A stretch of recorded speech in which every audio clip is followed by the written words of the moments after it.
Unfortunately, it happened again. There was another hospital that was bombed, this time in Yemen. Reuters reports, quote, a Yemeni hospital run by Doctors Without Borders was bombed in a Saudi-led airstrike, wrecking the facility and wounding several people. A Saudi-led Arab coalition intervened in Yemen's civil war in March to try to restore its government after its toppling by Houthi forces, but the civilian death toll has escalated since then, alarming the United Nations and human rights groups. Quote, the facility in Saada, which is North Yemen, was hit by several airstrikes last night with patients and staff inside the facility. The air raids resulted in the destruction of the entire hospital with all that was inside, devices and medical supplies, and the moderate wounding of several people. And they say other airstrikes hit a nearby girls' school and damaged several civilian homes. Now, Reuters goes on to explain that they haven't verified this yet, but the information as of right now is what I just reported to you here. And then they go on to give more facts about the fighting in Yemen, and they say that over 5,000 people are dead, and over 50% of the people who have been killed are civilians.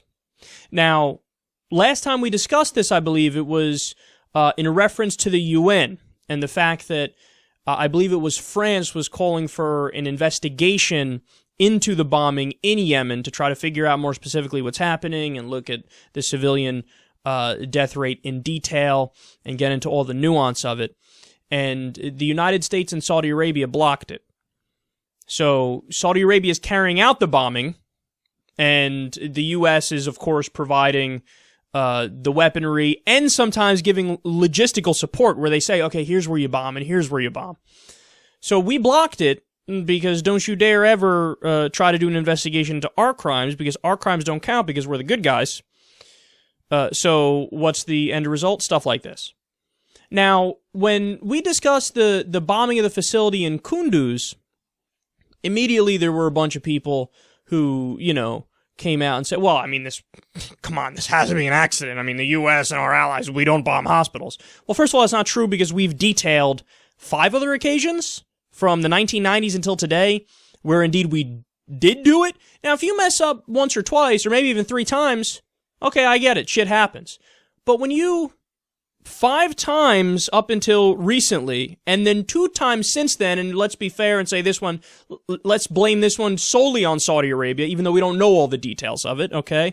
But 6 times in a time span from the 1990s until today, it looks to me like you're more open to it depending on the circumstance. And unfortunately, sometimes the circumstance is not the kind of circumstance where any person might say, go ahead and do it. Like, for example, as they lay out in international law, if you have, some sort of militant terrorist group that has taken over all of a hospital and they're literally firing on people from the hospital, that's like the only time where people say, okay, you may do it. But what we learned in Kunduz is that between 22 and 30 people died, virtually all civilians. Now, the reports that came out afterwards, first of all, the U.S. government has changed their story like 100 times on this. Every other day they come out with, well, what happened was this, what happened was that, what happened was this. And all we know is the hardcore facts here, that it's 22 to 30 civilians who were killed, and we have the cockpit recordings from the bombing where they say to each other, in this hospital? And then they proceed to bomb it anyway. Now, we don't know if it was the Afghan forces on the ground who said, we need you to go bomb this target, or if it was our guys who told our other guys who were doing the bombing, hey, you need to go hit this target. But either way, you're fucking responsible. And naturally, the U.S. has been blocking an investigation into this as well. So, again, whenever we do it, shh, www.shh.com. Because we're the good guys, so shut the fuck up. And if we happen to do something wrong, you'll get over it. In essence, is what they're saying here. But guys, this all goes back to the intentions argument, and I've laid out before, I think it's a spectrum. It's not just your intentions are good or your intentions are bad.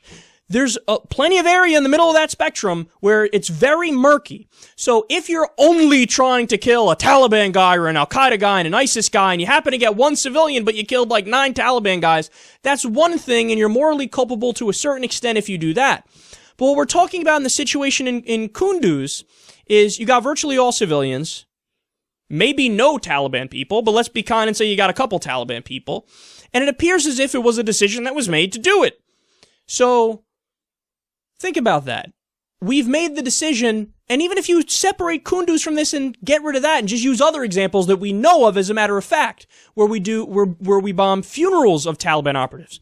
We look at it, we go, okay, we might get a couple of Taliban guys, but we know we're going to kill women and children as well. Bomb anyway. Again, we've done that. This has been reported on. This is all a matter of record. Well, that's not just collateral damage. That's something much worse than collateral damage, and that most certainly is a war crime. We don't get a pass because we're us and we think by definition we mean well, so piss off. No, and this is why when you look at well-respected polling agencies, when they ask people all around the world which government is the biggest threat to world peace, the answer is always, by 1.5 miles, the United States of America. I don't think that literally everybody else is crazy and we're the only ones that got our shit down here when you talk to Americans. I think, unfortunately, Americans are ignorant and they're kept in the dark about a lot of the shit that goes on around the world in their name. Now, again, the Yemeni situation here is a little bit different because we don't know all the details yet, and this stuff can change completely. I mean, it's possible that we pointed out on the map where to hit and they hit. It's possible that the Saudi Arabian government made all the decisions on their own, and, we're just arming them and repeatedly arming them even after they've killed over 50% civilians. Or it's possible that this is an example where just all the facts are wrong and it's indeed not true that we hit another Doctors Without Borders hospital. We don't know for sure yet. But either way, given the track record with all these different separate cases, what we can take away from this is it's time to largely disengage from the world in terms of military interventions. I get it. Whenever there's a direct threat against us, I'll be the first one calling for force. I'm not a pacifist. I'm a non-interventionist. There's a big difference. It's okay to use force in self-defense. I also get it. If there's a out-and-out genocide happening somewhere, I'm totally fine with, and I would be in favor of acting quickly if the UN gets involved and we all go to attack the problem together and we stop it. But right now, that's not what's happening. What's happening is the U.S. is involved in 7 different countries militarily, at least, whether it's drone wars or airstrikes or just flat out having troops on the ground. And that's not making anything better. In fact, empirically, it's making it worse. Since we started the war on terror, there's been a net creation of more terrorists. That's not all the U.S.'s fault, but a lot of our mistakes have killed civilians and created more terrorists as a result of this. And when we look at what happened in Kunduz, the idea that we should stay in Afghanistan is honestly laughable. What do we need to do? Oh my God, we need to stay there because it's so dangerous if we're not there. If we're not there, who's going to stop crazy people from bombing the hospitals in Afghanistan? Wait, what? What? That doesn't make much sense, does it? And we also need to just stop arming regimes that we know are full of fucking crazy people, like the Salafist government in Saudi Arabia, who we always arm with a smile on our fucking face because they're our oil butt buddy and we're partners in crime. I mean, this is a government that has the same ideology as ISIS. They behead drug smugglers. They behead people for apostasy. They behead people for the most ridiculous crimes. They imprisoned somebody the other day because the person dared to have a liberal interpretation of Islam and to argue for it. And these are the people you want to align ourselves with?